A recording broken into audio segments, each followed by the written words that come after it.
big local conversation as well right now. And so I think this is going to be a great day really just to educate ourselves about what's going on out there and to identify maybe what areas we need further education in, what areas we need to do further research and find out more. And there really are an amazing number of local resources on these topics, and so today we'll just be giving an introduction to 3 of those. And so the moment we'll get started, right here is first up.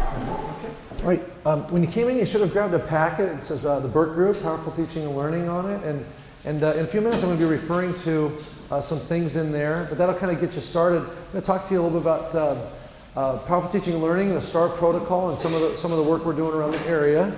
And before we jump into that, I probably should just tell you just a little bit about myself. Really nice to see Kathy here again today. Kathy used to work for the BERC Group, and now working down here. It's great seeing you again. And then we've got Ian back here filming for some reason. And okay, so the BERC Group, just to give you a little bit of background, I don't know how far you'd want to go back on knowing who I am. I'm a former high school social studies teacher over in Central Kitsap. That's where I got started. Was really having a great time at that time in my life, and I was really enjoying teaching, but I also felt another calling. Because my dad was a deputy chief for the Washington State Patrol, and both my brothers were in the Washington State Patrol, and my grandfather was in the State Patrol, and his dad was a sheriff. So I had like law enforcement in my blood. So after teaching for several years, I decided I wanted to go into law enforcement, so I became a vice principal at a high school. So I did that. I did that for a while, and then I was a middle school principal, and then I was actually the executive director for the CIA for a short period of time. Curriculum, Instruction, and Assessment up in Monroe. And then I was assistant superintendent up in Monroe for a while. And in 2000, my life took kind of a different path. So after 16 years in public education, which I really, really loved, I had an opportunity in 2000 to start doing a little bit different work. The Gates Foundation was just getting started up in 1999, as we all know around here now. But it was a brand new endeavor, and they wanted to put a lot of money into schools at that time. And my doctoral chair happened to be hired as a lead evaluator for the Gates Foundation at that time. And if you know anything about the Gates Foundation, you know that they're going to give a lot of money, but they also want to see some change over time. Did you know that? They actually want to see it. Living benefactors, this is our money, we want to see this happen. So it was really hands-on, it was really great. And so I got inducted into this realm of evaluation work that has taken me on this last decade. And one of the things that I want to share with you today comes directly out of that. At this time, we're working with about 1,000 schools across the country. The BERC Group, Baker Evaluation Research and Consulting, all the way from the East Coast to American Samoa. I don't even know how many time zones that is anymore, but so we're working with a lot of folks. A lot of it's around doing evaluation work when they have a program in place and doesn't make a difference over time. When the Gates Foundation got started, and now a lot of different organizations, when they're giving money to schools, which I love, because this is really sort of the center of our discussion today, it's not just about the structure of the schools anymore, it's about the instruction that's going on in the schools. And so when we got started doing that work with the Gates Foundation back in early 2000s, I don't know, how many of you are familiar with this book, How People Learn? It's a great book on how people learn. Okay, so I'll be referring to that in just a few minutes. So we started doing a lot of work on this, really trying to determine how are things changing over time. Is it just the structure of a school or the instruction within a school? Okay, that kind of thing. Now, so what we're going to talk about today is we got the wrong clicker. We're going to talk today about powerful teaching and learning. It's one of the elements that we were looking at because we wanted to be able to design an instrument where we could go into schools, go into classrooms, and determine the extent to which effective teaching and learning was going on in the classroom. So we'll get into that a little bit more here in just a few minutes. I saw this quote a little while back. Students do not benefit from educational best practices that they do not experience. Very profound, but so sadly true. You know, I mean, it's just like, and what happens is, it's not like professional development is new. It's not like we don't know what good effective practices are all about, but they haven't always been organized together in a way where people are really ready to take them on. And so we've been doing a lot of work on, number one, what does it actually look like for the classroom to be effective? And then also, how do you help people change what they do? Because in a lot of cases, people go in for professional development, they get lots of information, and then they go back and do the same thing they were doing before. True or false? True. Okay. You're doing really well so far. Good job. All right. So when we got started with this, and we started looking at, I've just got like 15, 20 minutes to get us started here, and I can entertain some more things later. But first thing we wanted to do is, could we define what effective instruction looked like in the state of Washington? Since we're working here, so we started out with this. Because funders wanted to know not just that schools were changing their structure, but they were changing the instruction over the life of a 5-year grant or 3-year grant. Tom Vander Ark, who was the executive director of the Gates Foundation at the time, and this book had just come out, How People Learn, in 1999, and it was by the National Research Council. And you guys are all familiar with, Howard Gardner's, 7 intelligences or 8 intelligences, probably up to 9 intelligences now. You're probably paying attention to that more than I am. Learning styles and all that, and that's where the arts are bringing things into the classroom, all those kinds of things. The seminal work in 1999-2000 was this book on how people learn. And so what we were asked to do is to say, to what extent are classrooms actually functioning this way? Like how the brain actually wants to learn things. And what's really interesting, just because this was a sort of an arts-based discussion this morning, I went through the STAR protocol and started highlighting all the things that have to do with the arts related to effective teaching and learning. And as you already know, speaking to the audience here, or to the choir, that there's just a ton of stuff. That's how the brain actually wants to web things together. So anyway, we first of all took this book and turned it into a survey. And when teachers said they were doing these kinds of things in their classroom, miraculously, test scores in the state of Washington were higher regardless of poverty.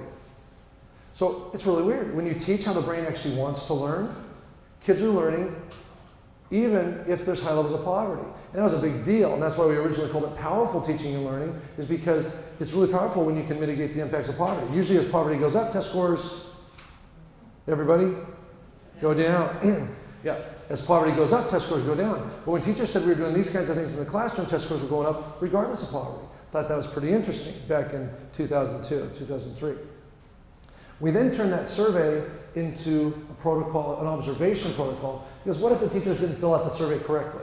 So we wanted to make sure that they're filling it out right, so then we went in with the observation instrument. And so that's what you have here today, and we're going to be chatting about throughout the day today. So we got started just talking about now how do we define it, and then we started looking at, well, how do teachers actually develop these skills in the classroom? And then finally, how do systems actually support it? Because there's a lot to that. Okay, and how many of you have been in Washington since 1993, just to kind of get us started? Okay. Were you somewhere else prior to 1993? Okay, as long as you were somewhere. Okay, good. All right. Well, because this happened elsewhere too, but in 1993, the state of Washington passed a law. See, this is an interesting thing. I thought that this was sort of odd at the time, but we passed a law in 1993 that teachers in schools would now focus on student learning. At the time, I thought, well, that's interesting. Wonder how come we had to get everybody together to vote on that? It's like, isn't that what we're supposed to be doing? But the interesting thing is, and there's a lot of people still in the system, and there's a lot of people who have experienced the system, that is not what American education was for. American education from the 1880s to the 1980s was about sorting. It was about the teacher was going to be up front. It was a perennial philosophy of education. There's just certain information that the Committee of 10 got together, and they said, here, I was a former social studies teacher. Okay, so the Committee of 10 got together. They said, this is important stuff, just present it every year, and it'll help bring people into America. It'll acculturate everybody into how to be an American, and then they'll get this information, and some will really get it and be on this end of the spectrum, and some will not, and they'll be at that end, and it was a normal bell-shaped curve. Anybody ever, do you remember the bell-shaped curve? Do you remember the norm reference testing? In 1980, when we got our test scores back, and you were at the 50th percentile, everybody was like, right on. We're at the 50th percentile. You're supposed to be. Half the kids are supposed to fail. That seems so bizarre now, because we switched the philosophy of our education from a perennial to an essentialist philosophy, where we said, no more just, I'm going to teach it, and some kids will get it and go off and be professionals, other kids won't get it and they'll go off and do other things, because we changed our philosophy in 1993 in the state of Washington to say every kid has to learn. Now, that is a brand new world for educators at that time, and it's happening across America. Everybody's involved with this, but we voted and we all said we're going to now focus on students' learning. It's not just about the teaching, but everybody's got to get it. Now, And again, this is a theory of change about how all these pieces fit together. But there are many people that believe that what happens in the classroom can actually impact student learning. I've run into these people, but they're out there. They really believe that what happens in the classroom is going to impact student learning. And there's been a lot of studies that show, of course it is. It's the classroom teacher. You can be in the best school in the whole world, but if you don't have a good teacher in your classroom, you are not a happy parent. Okay? It's about the classroom. But what's interesting is, since we've been doing this work since 2000, is almost all improvement efforts since we passed the law in 1993 have actually been at the school level. School level changes. We're going to do grouping and looping and flipping at the elementary level. We're going to turn our junior highs into middle schools. We're going to do middle school philosophy. We're going to go from a 7-period day to a 4-period day. We're going to do structural changes. Anybody can change what they're doing in the classroom? But we're going to change the structure, but not the instruction. And what we've started to find out is the reason this one of the classroom practices, that's a pretty touchy topic. I don't know if you knew that. When we start talking about people's craft and how they instruct and what they're doing and how they teach, that all of a sudden becomes a kind of it's a really sort of a more sensitive issue. And only as of late have the districts that even been a part of this. Everything we've done in the state of Washington since 1993 has been about school improvement, school improvement, school improvement. Now at least we're starting to pull in, hey, you know what, you can have schools do really well, but if they're up against the systems that's not moving with them, they're not going to be able to hold. And so as we start to look at how do you improve student learning, it's got to be about the district supporting the school to change what's happening in the classroom. As you talk about the arts education and all those kinds of things, you guys have been about the learning, for a very long time, as have, like special education teachers and some others who have been, like, it's about the students, about the learning. But we're talking about changing a whole system over, looking at the student learning piece.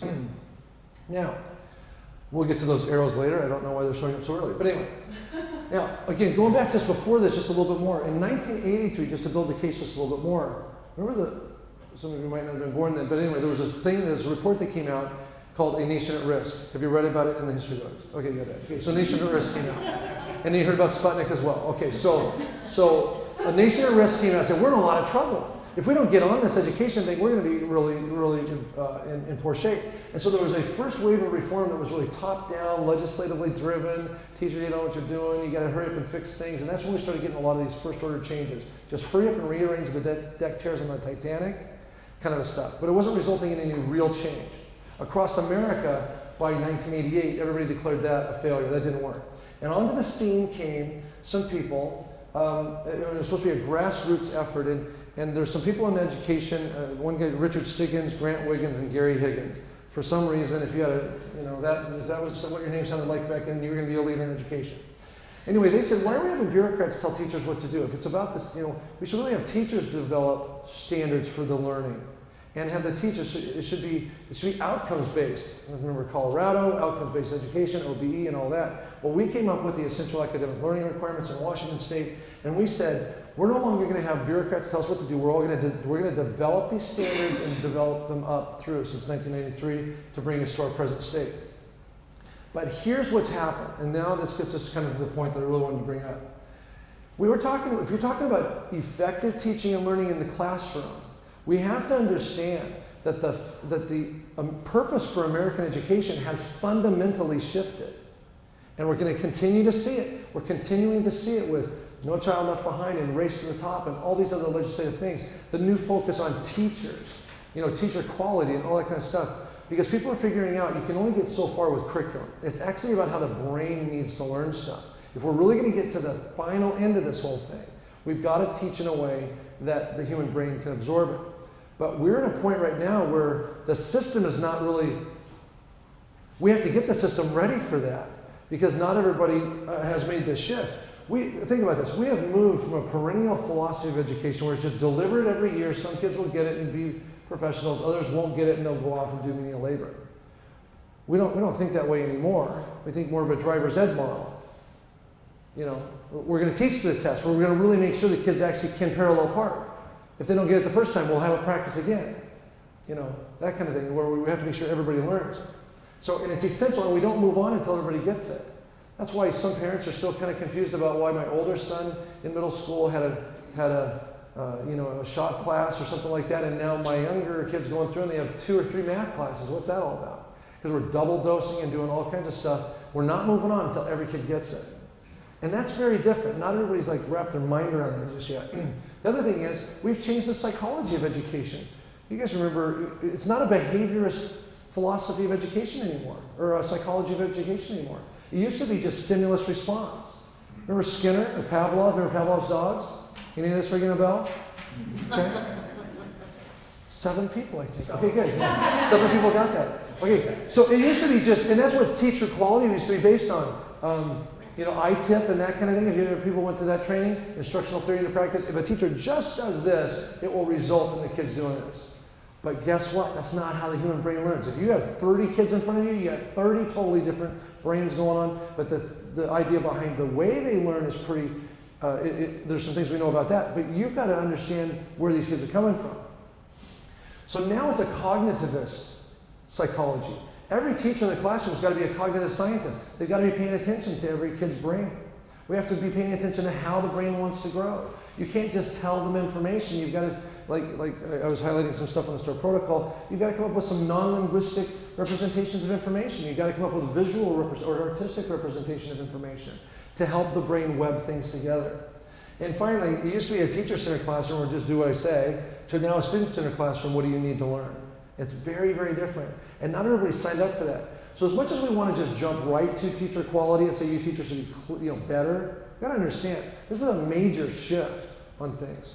And so there really is what we would call sort of pre-reform teaching and learning classrooms, and there are post-reform teaching and learning classrooms that we've sort of described so far. It's not just about teacher-centered, it's student-centered. It's no longer norm reference, it's criterion reference. It's not the bell curve, it's a J curve. Now, all these things have ramifications when you start to try to help people learn in the classroom about these kinds of things. It's not just about the adopted curriculum, it's about adapting the curriculum. And these are a lot of new skills. And what's fascinating about this, again, we do a lot of evaluation work for OSPI, for United States Department of Education, and lots of foundations and things. But with OSPI, one of the things we found after doing several state-level evaluations was we kept on having a research question of what impact does this program have on teaching and learning? And I had to come back and talk to Terry Bergeson at the time one time, and I know you probably remember who she is, right? The state superintendent. And so I remember talking to her and said, I don't understand why it's called OSPI, Office of Superintendent of Public Instruction, because there's actually nobody focusing on instruction.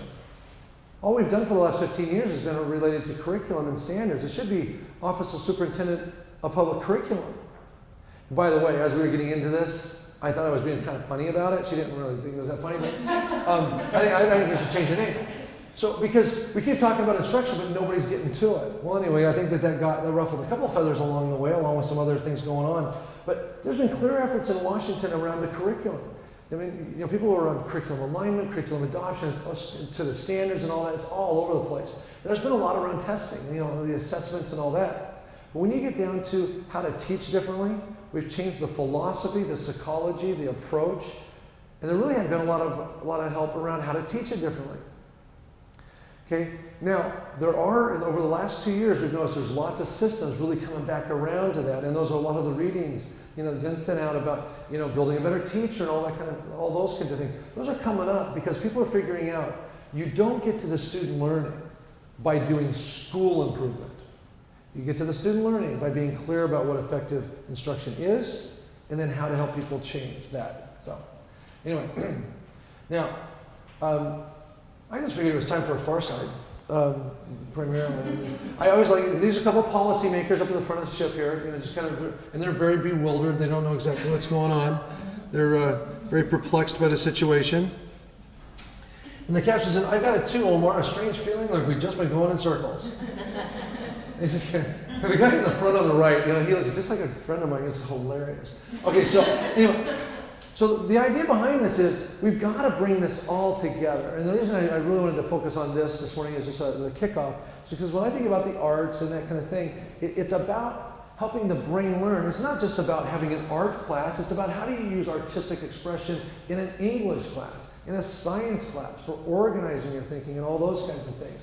And so it can't just be about the curriculum. We've gotten as far as we're going to get on our test scores because there's 2 inputs into the system and there's 1 output. We have our test scores on the right. We've been pretty good at paying attention to our curriculum inputs, but we're not really paying attention to the instructional input. And really, the arts bring a lot to the table on that about how you instruct and how you bring it about. And I think we're at a point right now where, I mean, I think it's pretty neat timing, where people are realizing it's not like, okay, now go to your art class, now go to your English class, now to your science class. It's about how do you bring those things in art that kids are so excited about and they really like it. Well, why do they like it? Well, because it's an expression of them. It's relevant to them. The relationships are really good. It's applicable to them. It challenges them at a higher cognitive level. It's a visual expression. It's not all linguistic. And those are all things that help the brain learn and are all things that we look at in the STAR protocol. So, I mentioned this before. Poverty teaching learners highly correlated with the WASL. That is, test scores are higher regardless of poverty. Students of poverty benefited most. Oh, we've done a couple studies on this, looking at that. And then students of poverty receive powerful teaching learning less often than their counterparts. It's really kind of interesting. Students of poverty benefit the most from, this kind of learning and the things that we're looking for in the STAR protocol, and they get it least often. Again, did some work out of the Washington School Research Center with that. So I want to just tell you one last thing about the STAR protocol and kind of leave you with that, and then if you have some questions later, we'll kind of come back around with it. The STAR protocol, again, was originally a teacher survey, correlated with student achievement, and then we turned it into an observation instrument correlated with student achievement. If you look through it, when we go in as a research group, we look for the skills and or knowledge, and is it being built at a conceptual level? And just scan quickly, we don't have time to go through all these, but I just highlighted some things that maybe had to do with the art. So I just did this morning because I met with Cameron, one of our guys, and he said, hey, remember now, this is an arts presentation. I go, I know, So anyway, and I thought, well, I just wonder what kinds of things are in here, and I just wanted to look at it really quickly. And I just did a quick highlight. I probably missed some. But what we look for are the skills in the classroom being developed at a conceptual level, and you can not just rote memory, and you can see the arts play a big part in that. Graphic organizers, non-visual representation of information, visual expression of a phenomenon. Don't just write me an essay about it. Show me. It's really cool stuff. And then even over on knowledge. So we look at skills under knowledge. We look at thinking. Is it being pushed at a high level? Is it applicable? Do kids even know why they're learning what they're learning? And then finally, to what degree are the relationships connected with them? So I went through that pretty quickly, but there are 5 essential components. There's 15 indicators and 95 strategies that we're looking for. And we're not looking for all that. There's a lot more strategies that are effective in a classroom, but we're trying to build them, we're trying to understand them up at a construct level. Now, I've got one more of those in just a minute. Just to give you a sense, pretend that you looked at all those. Okay, now, over the last 6 years, the BERC Group has conducted over 18,000 classroom observations, more than anybody in the country. Okay, and we've gone into those classrooms and we've scored every classroom of those classrooms on every area of the STAR protocol to determine to what extent are classrooms aligned with how the brain actually wants to learn it. Does that make sense? 18,000? Okay, so out of those 18,000 classrooms at this point, how many did you? You need hundreds of classroom observations using the protocol. It's like, and by the way, after you're in a classroom and you observe it through kind of this type of a framework, it only takes a couple hundred to really change it. It's like, wow, I really know, I can really tell what's going on now. And one of the things we found is only half of the time in the state of Washington is the teaching and learning environment aligned with how the brain wants to learn. It's only half the time. It's actually a little bit less. Okay, about 48% of the time. And this is 15 years into this reform, and this is exactly what the reform is all about. So I think I got invited here today, quite honestly, because of Civil, because we're doing an evaluation project where they're doing some treatment. We're doing a quasi-experimental design where teachers are receiving professional development about how to change your instruction, collaborative work, and focusing on this framework. And I'm going to end with this one, that their work has been, we're trying to become aware of the fact that it's not just the curriculum, it's not just the content, it's how you deliver it. Pedagogy is important. And then it's understanding the difference between curriculum and pedagogy. We work with people every week that go, I've never really thought about it like that. We bought that textbook, but you're right. Because we have this online lesson planner that all you can plan is your pedagogy. You can put in the content and what you're going to do, which is most of the time what people have in a lesson plan, but you have to check off what's your pedagogy going to be. And so a teacher just a couple weeks ago stood up in front of the staff, a great leader on the staff, and said, I realized I don't think I've ever thought about my instruction when I teach. It's like, okay, that's right up there with one of the bizarre true comments. You know, it's like, that doesn't sound like that should make sense, but it does, because people are focusing on the content. What projects like what we have the honor of working with Civil on is teachers are working together to change their instruction. And we're seeing people change it because of the collaborative environment. They get into building common language for common practice, and then we start to see a change on things. So, okay, I'm going to go ahead and just stop it there. I just wanted to introduce a little bit about powerful teaching and learning, about some of the work that we've been doing, and then a little bit about our relationships. And we've also worked a lot with Seattle too, so which has been a pleasure. So, anybody that knows anything about technology and how this computer happens to work, can you get us over to the next PowerPoint? Yes, that's me. Okay, that'd be great. And I look forward to other kinds of questions later. Thanks.